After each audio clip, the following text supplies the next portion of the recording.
Coach, just talk about your defensive presence, first series interception. Well, I thought the kids, it was great to get off to a fast start. Looked like the ball was tipped a little bit. Terrence made a good play. Terrence also had a chance to pick one off that probably would have went to the house in the fourth quarter, but great way to start it and kind of kickstart our offense a little bit, and then they went down and scored, and then things took off in our favor from there. Seemed there was a real focus on tackling. There wasn't a lot of broken tackles, it seemed. Just comment on that over the week. Was there a focus on that? Or You're not going to like this answer. We always practice tackling. That's what you do on defense. You practice tackling. Sometimes player A is better than player B in space, or sometimes player A is a little bit bigger, has some momentum against player B. So we did tackle better. That's always good. But the game of football is strange that way. Okay, and I'm really not trying to be negative to you, young man. What I'm saying is, DeAnthony Thomas, if he's out in space with me, I could practice tackling for 500 years and I won't tackle him. Why? Because he's better than me. Okay, let's move on. Hey, Coach, how much did having Schultz in there throw you guys off, if any? It didn't throw us off at all. We prepared for number 7, and I'm always bad with names, Wilson. I don't ever want to hurt a kid. I just look at numbers. And the kid came in and played a really nice game. I think Schultz did a nice job of managing the game, and they tried to play it close to the vest, in my opinion, and stay close in the first half, which they did. So I thought he did a great job. We didn't change anything. And Utah's a good football team. I think Coach Whittingham is one of the better football coaches in the country. And I really like I like his demeanor. I like the way he handles his team. I like the way he like the way he handles his team. And that's a good football team. They've been playing a lot of people close. Unfortunately, they haven't gotten wins.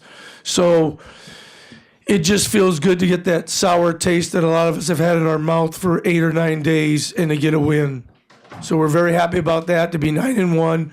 And now we can start focusing on Arizona tomorrow morning. Questions? Right over here. Coach, obviously you won the game, but I mean, what'd you like about how your guys responded, this past week and even today, from the disappointment of last week down in Palo Alto? I thought that Monday we still had a little bit of a hangover, and maybe I was seeing it through my own eyes. But I thought each day we got better and better. And I told the young men that before the game today, that I thought Tuesday was better than Monday, Wednesday was better than Tuesday, Thursday was awesome, yesterday were spot on.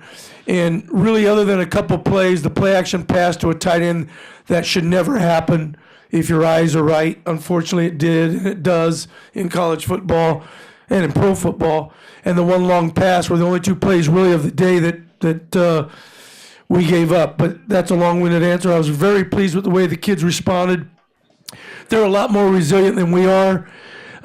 We'd like to be 10-0, but we're not. We're 9-1. And there's still a lot of good things that can happen for us. We'll move on to the next one, which is Arizona, and take all our focus to that. But the kids were fabulous this whole week. I'm not sure all the coaches were, starting with me, but the kids were fabulous. Back, Warren. Nick back here. Avery in the first half, and I don't want you to give away anything scheme-wise, but Avery looked like he was out of the safety position, was rushing up to the line of scrimmage and then darting back. Were you trying to confuse Schultz with a lot of different looks? That's just Avery.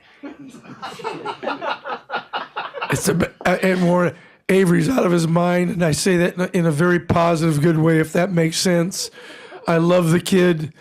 He's from my hometown.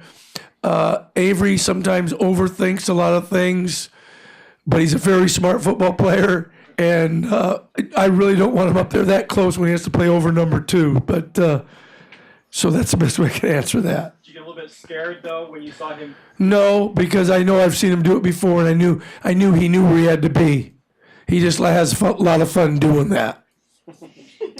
Coach, how big a deal was it losing Malone, and how did Raheem do in his stead? Until I watch the film, I won't know exactly, but whenever you lose a starter, it obviously the guy starts for a reason, but Raheem was playing a lot of football for us, and I thought Raheem came in and did very well. I might add that they had 42 rushes.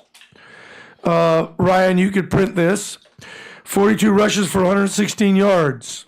That's less than 3 yards a carry. So Raheem obviously did a really good job against the rush. Anyone else? One more in the back. Warren? Just one more.